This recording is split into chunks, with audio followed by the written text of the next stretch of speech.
The jury will not be back in court until next week, Tuesday. So kind of give us an idea of exactly what the defense attorneys will want to convey in these jury instructions that they will be getting. They really want to hammer on the reasonable doubt instruction, I'm sure. They're also, I don't know if Jeremy covered this, they may seek what's called pinpoint instructions, which is their theory of the case, which isn't a normal theory for every case, which, varies based on each specific case, and say, look, this is our theory. We want to pinpoint to direct you to our theory that we think to defeat our theory, prosecution having the burden to defeat our theory, the prosecution must meet certain facts. So in this case, I think they're really going to try to get an instruction that has to have, overwhelming proof that former President Trump knew exactly what the bookkeepers were going to be doing, so to speak. That's their real whole defense, what I picked up. And Mark, I have a follow-up for you. We have this whole thing now where the jury members are going to be off for 7 days because of the holidays and other days that have been dark. So does the judge and the attorneys, do they get concerned when there's such a significant break with a possibility that jury members could be exposed to information that they're not supposed to have? Absolutely. This is the biggest trial in the nation right now. It's really difficult to tune it all out. It's the lead story on everything. So it's difficult to tune it out. They're supposed to tune it out. And there's a strong chance they're going to be exposed to something that wasn't presented in the courtroom. We want them really to just put them in intellectual boxes. This is what I heard in the courtroom, and that's it. This is it's a gamble. Yeah. So a quick follow-up on that, Jeremy. So what happens if they are actually exposed to that information? How dangerous could it be for the process? This whole thing is just, we want these people in their own little petri dish, right?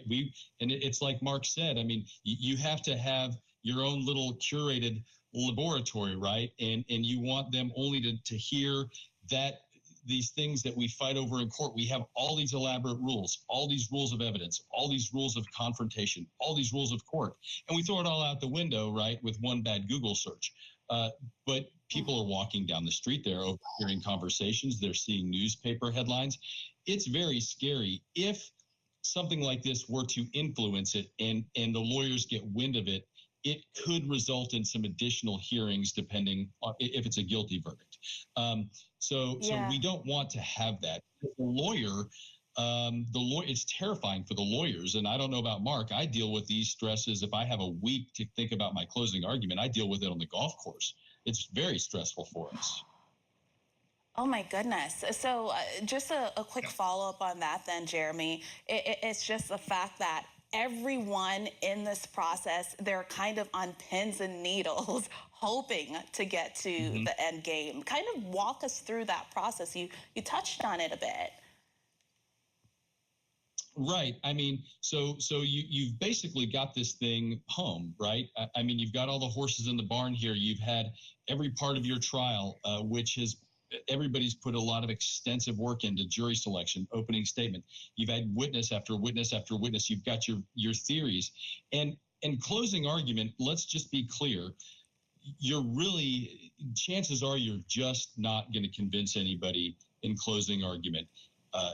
People, in my view, and I don't know what Mark's experience is, but jurors tend to make up their mind fairly quickly along in the process, and they don't change their mind, and they get sort of emotionally attached. Let's say the jury breakdown, they go down to vote, and let's say it's 4 guilty, 4 not guilty, and 4 in the middle. Well, what I'm trying to do is I'm trying to harden the 4 people who are in my corner because I don't want them giving in, and I'm going to give them as much ammunition as I have to give them to go and convert everybody else in the room to our side of it. You don't want to have the jurors who are more flimsy in you. So you want to really give a charged closing argument. Now, it's frustrating because, again, you really do your persuading in opening statement, but you are where you are in the case, and you have to do what's in front of you.